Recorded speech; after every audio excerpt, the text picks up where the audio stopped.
साधन की चरम सीमा। ये प्रवचन साधन सुधा सिंधु नामक पुस्तक से लिया गया है, जो श्री स्वामी राम दास जी के लेखों और उनके प्रवचनों का संग्रह है, और इसकी पृष्ठ संख्या है 223। इसमें स्वामी जी कह रहे हैं, किसी भी मार्ग का साधक क्यों न हो, उसे अंत में वासुदेव सर्वम तक पहुँचना है। सब कुछ परमात्मा ही है, मैं तू यह वह नहीं है, यहाँ तक पहुँचना है। इस विषय में साधक को कभी निराश नहीं होना चाहिए, बड़े उत्साह से चलना चाहिए। कारण यह है कि यह सच्ची बात है, नाशवान पदार्थों की तरफ चलते हुए जीव को कभी सुख शांति नहीं मिल सकती। इसीलिए धन संपत्ति, वैभव, जमीन जायदाद आदि कितने ही मिल जाए, तृष्णा छूटती नहीं। कारण यह है कि जीव साक्षात परमात्मा का अंश है। परमात्मा का अंश प्राकृत पदार्थों से कैसे तृप्त हो सकता है।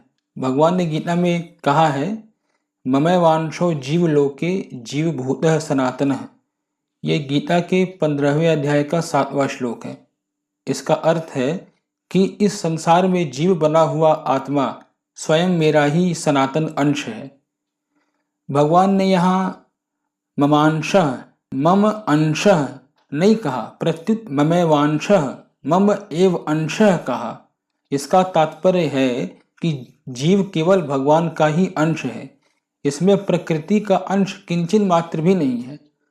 यद्यपि अपरा और परा दोनों प्रकृतियां भगवान की ही हैं, तथापि भगवान ने कभी भी तथा कहीं पर भी अपरा प्रकृति को अपना अंश नहीं बताया। पृथ्वी, जल, तेज, वायु, आकाश, मन, बुद्धि तथा अहंकार, ये 8 प्रकार की अपरा प्रकृति है, और जीव आत्मा परा प्रकृति है। यानी ममैवांशः कहने का तात्पर्य है कि जीव अपरा प्रकृति से सर्वथा रहित है।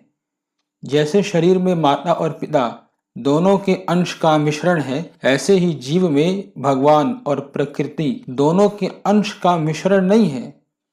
जीव केवल भगवान का अंश है, अतः जैसे भगवान हैं वैसे ही यह भी है। और ये बात रामचरितमानस के उत्तरकांड में भी आई है। ईश्वर अंश जीव अविनाशी, चेतन अमल सहज सुख राशि। शुद्ध परमात्मा का अंश होने से जीवात्मा कर्तृत्व भोक्तृत्व से रहित है। इसीलिए गीता में आया है, उसके गीता के 13वें अध्याय के 31वें श्लोक में भगवान कह रहे हैं अर्जुन से कि हे कुंती नंदन, यह पुरुष स्वयं अनादि होने से और गुणों से रहित होने से अविनाशी परमात्मा स्वरूप ही है। यह शरीर में रहता हुआ भी न रहता है, न करता है और न लिप्त होता है। कर्तृत्व भोक्तृत्व वास्तव में प्रकृति में ही है। इसीलिए साधक को कर्तृत्व भोक्तृत्व का त्याग नहीं करना है, प्रत्युत इनको अपने में स्वीकार ही नहीं करना है। यानी साधक को कर्तृत्व भोक्तृत्व का त्याग नहीं करना है, इनको अपने में स्वीकार नहीं करना है। यानी इन सारी चीजों को अपने में स्वीकार ना करें। वास्तव में शरीर में रहता हुआ भी स्वयं कभी कर्ता भोक्ता बना ही नहीं, कभी बनेगा ही नहीं, कभी बन सकता ही नहीं। और फिर गीता में आया है 18वें अध्याय के 17वें श्लोक में भगवान कहते हैं कि जिसका अहम कृत भाव, मैं करता हूँ, ऐसा भाव नहीं है और जिसकी बुद्धि लिप्त नहीं होती, वह युद्ध में इन संपूर्ण प्राणियों को मार करके भी न मरता है और न बंधता ही है। ये अहंकृत भाव यानी अहंकार अपरा प्रकृति का अंश है। पृथ्वी, जल, तेज, वायु, आकाश, मन, बुद्धि और अहंकार ये उत्तरोत्तर पूर्व की अपेक्षा सूक्ष्म है। इनमें अहंकार सबसे अधिक सूक्ष्म है। सबसे सूक्ष्म होने पर भी यह है प्रकृति का अंश। यह अपरा प्रकृति ही बंधन करने वाली है। अपरा प्रकृति के सिवाय स्वयं में कोई दोष नहीं है, स्वयं सर्वथा निर्दोष और भगवान का अंश है। प्रकृति का अंश प्रकृति में स्थित रहता है और भगवान का अंश भगवान में स्थित रहता है, परंतु जीव प्रकृति के अंश मन बुद्धि इंद्रियों को अपनी तरफ खींचता है, अर्थात अपना मान लेता है। इसीलिए भगवान ने गीता के 15वें अध्याय के 7वें श्लोक में कह रहे हैं, मन षष्ठानि इंद्रियाणि प्रकृति स्थानी कर्षति। प्रकृति ईमानदार है कि अपने में ही स्थित रहती है, पर हम भूल से प्रकृति में स्थित स्थूल सूक्ष्म कारण शरीर को अपना मान लेते हैं और बंध जाते हैं। स्थूल शरीर से होने वाली क्रियाएं, सूक्ष्म शरीर से होने वाला चिंतन और कारण शरीर से होने वाली समाधि, ये सब प्रकृति में ही हैं, स्वयं प्रकृति से अतीत हैं। गुणातीतः स उच्यते। गीता 14वां अध्याय 25वां श्लोक। हम स्वयं साक्षात भगवान के हैं, इसीलिए साधक को चाहिए कि वह एक बार सरल हृदय से दृढ़ता पूर्वक स्वीकार कर ले कि मैं केवल भगवान का ही हूँ और साधक का काम है और कोई काम नहीं है, सिर्फ यही काम है, केवल स्वीकार कर लेना। स्वीकृति 2 बार नहीं होती, प्रत्युत एक ही बार होती है। स्वीकृति में अभ्यास नहीं है। विवाह होने पर कन्या अपने को पत्नी रूप से स्वीकार कर लेती है, तो इसके लिए उसको माला नहीं फेरनी पड़ती है, स्वीकृति मात्र से वह पति की हो जाती है। ऐसे ही स्वीकृति मात्र से साधक का बेड़ा पार हो जाएगा, परंतु प्रायः एक बार स्वीकृति होती नहीं है।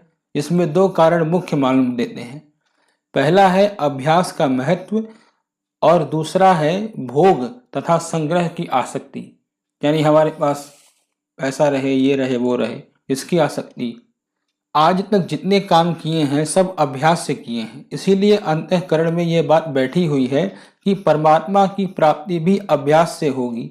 वास्तव में अभ्यास से परमात्मा की प्राप्ति नहीं होती, अभ्यास से नया सीखना होता है। अभ्यास में जड़ की सहायता लेनी पड़ती है, परंतु परमात्मा की प्राप्ति जड़ की सहायता से नहीं होती, प्रत्युत जड़ के त्याग से होती है। केवल भगवान ही मेरे अपने हैं, केवल इतना ही जड़ की सहायता से संसार का कार्य होता है। परमात्मा की प्राप्ति में कुछ भी करना है ही नहीं, बिना जड़ की सहायता से कुछ भी करना होता ही नहीं। परंतु अभ्यास करने का बहुत ज्यादा आग्रह होने से, अभ्यास का स्वभाव पड़ा हुआ होने से साधक पूछता है कि बोलो फिर क्या करें, यह विषय तो जान लिया, अब क्या करें। जैसे अभ्यास प्रिय लगता है, ऐसे भोग और संग्रह भी प्रिय लगते हैं, ऐसे तो नहीं काम चलेगा। भोग और संग्रह की आसक्ति जल्दी छूटती ही नहीं है।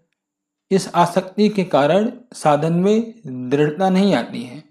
भगवान गीता के 2 अध्याय में 44वें श्लोक में कह रहे हैं कि उस पुष्पित वाणी से जिसका अंतःकरण हर लिया गया है, अर्थात भोगों की तरफ खिंच गया है और जो भोग तथा ऐश्वर्य में अत्यंत आसक्त हैं, उन मनुष्यों की परमात्मा में एक निश्चय वाली बुद्धि नहीं होती। उपर्युक्त 2 कारणों के रहते हुए कहने पर भी, सुनने पर भी, बढ़ने पर भी परमात्मा की स्वीकृति नहीं होती। परमात्मा के अंश तो हम पहले से ही हैं, अंश बनना थोड़े ही है, परंतु ऐसा होते हुए भी हम स्वीकार नहीं करते हैं। जो परमात्मा को स्वीकार कर लेता है उसका गोत्र बदल जाता है, वह संसार का नहीं रहता, वह अच्युत गोत्र हो जाता है। गोस्वामी जी महाराज ने भी लिखा है, साह ही को गोतु गोतु होत है गुलाम को। ये कवितावली का है उत्तर। वेदांत के ग्रंथों में भी अभ्यास की बात आती है। श्रवण मनन निधिध्यासन के बाद विविध समाधियों की बात आती है। समाधि वास्तव में कारण शरीर से अभ्यास है, जिसमें समाधि और व्युत्थान 2 अवस्थाएं होती हैं। परमात्मा को प्राप्त होने के बाद फिर व्युत्थान नहीं होता, सदा भवति तन्मय। पातंजल योग दर्शन में अभ्यास का लक्षण बताया गया है, तत्र स्थितो यत्नो अभ्यासः, अर्थात चित्त की स्थिरता के लिए प्रयत्न करना, बार बार चेष्टा करना अभ्यास है। भगवान को एक बार स्वीकार करने का तात्पर्य है कि इसमें अभ्यास नहीं है। एक बार भी इसीलिए कहना है कि हमने अपने आप को संसारी मान रखा है, इसीलिए एक बार कह दे कि मैं संसारी नहीं हूँ, मैं तो केवल भगवान का हूँ और केवल भगवान ही मेरे अपने हैं। स्त्री पुरुष ब्राह्मण क्षत्रिय वैश्य शूद्र आदि कोई भी जीव क्यों ना हो, वह खास परमात्मा का अंश है। अमृतस्य पुत्रा, जो जिसका अंश होगा वह उसी में लीन होगा। जैसे जल का अंश जल में ही लीन होगा, पृथ्वी का अंश पृथ्वी में ही लीन होगा, ऐसे ही परमात्मा का अंश परमात्मा में ही लीन होगा। परमात्मा में लीन होने पर फिर एक परमात्मा ही रहेंगे, यानी वासुदेव सर्वम।